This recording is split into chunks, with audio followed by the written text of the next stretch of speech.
আসসালামু আলাইকুম। কে কেমন আছেন? আমি তো আলহামদুলিল্লাহ ভালো আছি। দেখেন গাইস, আমরা কোথায় যাচ্ছি?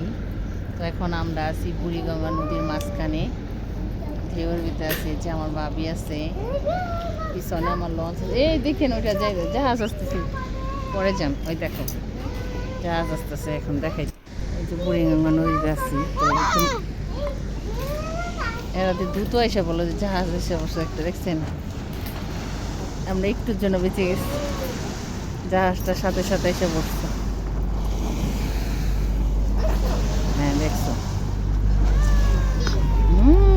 কত বড় জাহাজ। হ্যাঁ হ্যাঁ পড়ে থাক। ও কত বড় জাহাজ দেখছো? পানি গন্ধ, বুড়িগঙ্গা পানি কি গন্ধ। আমার মেয়ে বসে আছে। কি মা? হ্যাঁ শাড়িও আছে। হ্যাঁ বেশি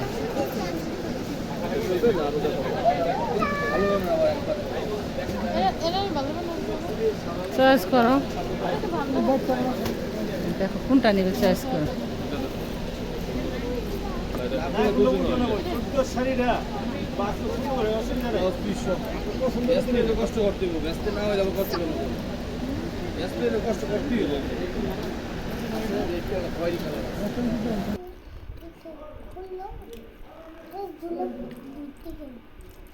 আমরা আজকে এখানে আমরা হচ্ছে ইফতার খেতেছিলাম।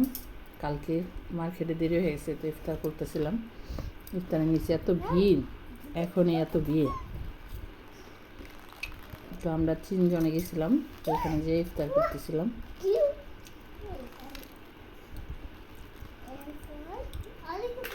ইফতার করে হালকা পাতলা কেনাকাটা করছি, আবার করার পরে তারপর আবার চলে আসছি।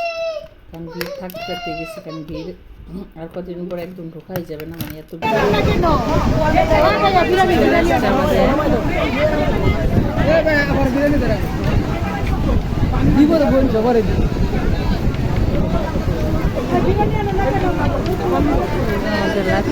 আয়সা চিন্তা ভাবনা করলাম, আস্তে আস্তে দেরি হয়ে গেছে, ক্ষুধা লাগছে। তো মুরগি নামাই রেখে গেছিলাম মাখা। তো বাবা বলল মুরগি ভাজো, তো মুরগি ভাজতেছিলাম। আর এখানে হচ্ছে ডিম আলু রান্না করবো, মানে ডিম আলু বলতে ডিম ভোনা আর কোমর দিয়ে ডিম দিয়ে রান্না করবো। বেশি কিছু রান্না করবো না, রাত অনেক দেরি হয়ে গেছে, দেখে হালকা পাতলা রান্না করবো।